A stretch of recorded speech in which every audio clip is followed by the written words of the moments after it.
Яңа ел мөгъҗизалар вакыты, Теләкләр чыршысы акциясе иң якты хыялларны тормышка ашыра. Район җитәкчелеге Татарстан шефлыгында булган Луганск Халык Республикасының Рубежный шәһәрендә яшәүче балаларга 500 татлы күчтәнәчләр әзерләгән. Район башлыгы Разиф Кәримов анда яшәүче 14 яшьлек баланың теләген тормышка ашырды. Мин инде шушында үзебезнең муниципалитетта, шәһәрдә, авылларда булган балаларның да теләкләрен кабул итәргә тырышабыз, аларны үтәргә тырышабыз. Быел инде менә үзенчәлеклерәк буларак Рубежный шәһәреннән дә бер 14 яшьлек баланың шундый теләген алдык, без аны үтибез.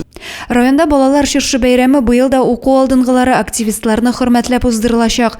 Әтиләре махсус хәрби операциядә катнашучы балалар да чакырыла. Шулай ук аларны республика рәисе чыршы бәйрәменә дә алып барачаклар.